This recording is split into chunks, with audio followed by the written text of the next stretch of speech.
I'm fucked up, homie, you fucked up. But if God got us, then we gon' be alright. Nigga, we gon' be alright.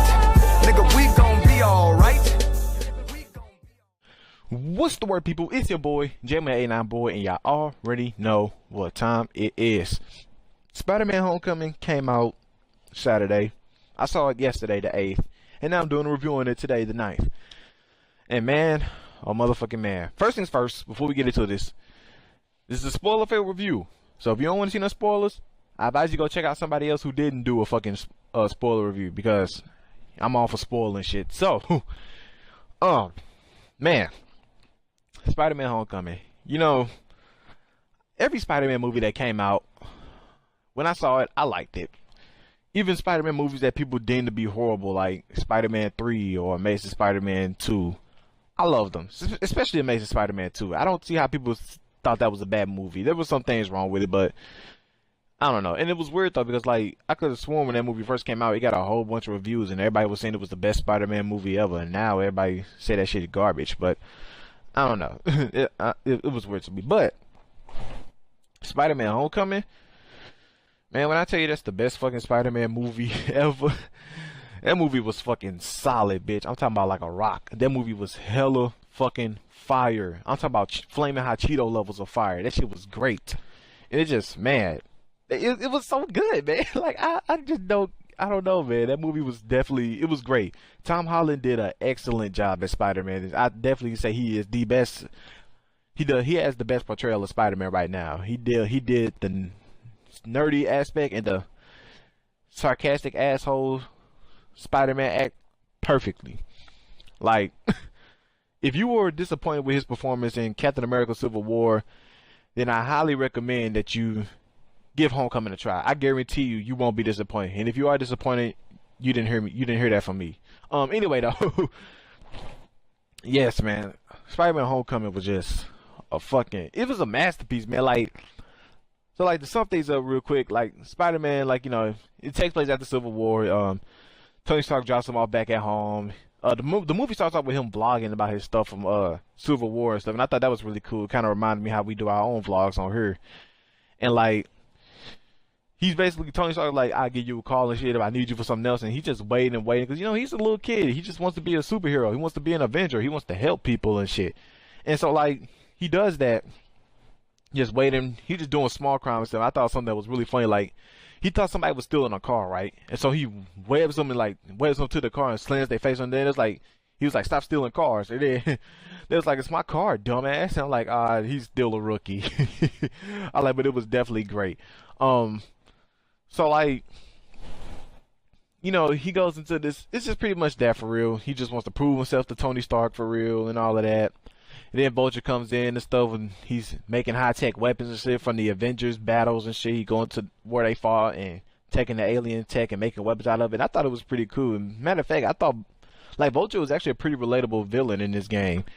I mean, not game, movie, because like he was basically a hard-working dude, and it just felt like the rich people just fucked him over and shit. So he just decided to become a villain about it. And I could get behind that. Michael Keaton does an excellent portrayal of the Vulture. So like, one of the best moments, my favorite moment in the movie was when he's like, okay, so first of all, Peter gets a date with Liz, the girl he has a crush on, right? And he pulls up to her house for Homecoming to pick her up, and here comes Vulture answering the fucking door, and it's like, oh shit, that's our father. Now, spoiler, I saw it back ago, revealed that he was actually Michelle's father, but turns out he's actually Liz's father. I was like, oh shit, I'm like, that was a nice little twist. I'm like, it still kind of got me a little bit. And it was like, oh shit, I'm like, I'm like, wow. And like, so they're on the way to Homecoming, right?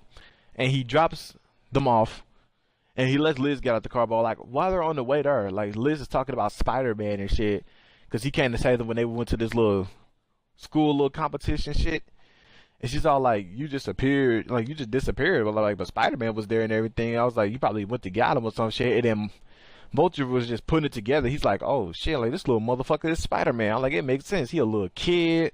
Spider-Man sounds like a little kid. When he disappears, Spider-Man shows up. When Spider-Man disappears, he shows up. He's like, oh shit. And so like, after he dropped Michelle off, And like before he lets Peter get the car, he pulls his gun out. He starts talking to him like, "Listen, you little motherfucker. I know you Spider-Man, you little bastard. Listen, don't fuck with my fucking business again. If you do that shit, I'm gonna kill you and everybody you love." I was like, "Oh shit!" And then like the most savage shit, this man was like. After that, he was like, "Now I just saved your life. What do you say?" And then Spider-Man says, "Thank you." I was like, bro. I was like, this nigga just bitched you. I'm like, you just lost all respect. He just made you his bitch. He said, "Nigga, don't you ever fucking get in my business again." I just thought that was really nice. I ain't never seen the villain do something like that before. Like completely bitch the main character like that. I ain't seen no savage shit like that except from Negan in The Walking Dead. That was about it. That was the closest I can get to it. It was just like, wow. I thought Michael Keaton did an excellent Vulture. He was a great villain, great portrayal, and all of that. And then like, Tom Holland, he can't keep his identity for shit in this movie. Cause fucking his best friend, I forgot. I think his name was Ned or some shit. You know, the little fat homie. He was a cool character as well. But like, he found out like who he was early in the beginning. Cause he's crawling in, and he lands, and then he's holding this little gigantic Lego replica of the Death Star shit. He just drops it, and he was like, "Oh shit, you Spider-Man." He was like, and he's like, "No, I'm not taking the suit." I mean, I saw that shit in the trailer. And then, it's like, "You were Spider-Man, like you on the seal of this shit." He starts asking him a whole bunch of questions and shit, and Clash and shit. Like he was like, he was kind of getting a little annoying. I was like, I'm like, you know, I won't blame you. I would have got annoying too. Like, hey, man, shut the fuck up. Ask me in class. Y'all like, nigga, ask me at lunch or something. I mean, doing all this shit while I'm in class and shit, eating a sandwich and shit, like fat ass. But oh my god, I'm having a fucking brain fuck moment. Okay, oh. Now this part of the movie was a part that I personally didn't like, but I didn't like. But it's not like, it's like a different kind of dislike. It wasn't like a dislike to the point where I was like, oh, it shouldn't have been the movie. It was more of something like the fanboy in me really wanted it to happen, but it didn't. So at the end, well, first of all, Iron Man takes Spider-Man's suit. He's disappointed in him and stuff. He's like, Spider-Man trying to get back on, like, "Nah, nigga, you ain't listening to me. I tried to tell you about these motherfucking weapons, but your bitch ass wasn't listening. Like, if you would have just listened," he was like, "Nah, motherfucker, I did listen. Who the fuck you think called the feds up in this bitch? I did. You almost got somebody killed with this damn boat and all that." So he takes his suit away, and Spider-Man just is in his regular outfit for like the rest of the movie till like the end, right? So he stops Vulture, he saves the weapons and shit. Iron Man calls him up to the Avengers shit, because he moves the Avengers up to like upstate Washington, I think. I don't know. He moved them away from New York, to put it like that. And so he invites Spider-Man here. He's like, "You did a good job and all that shit." He was like, he showed him this new suit. He was like, "Well, I'd like to welcome our new member of the Avengers."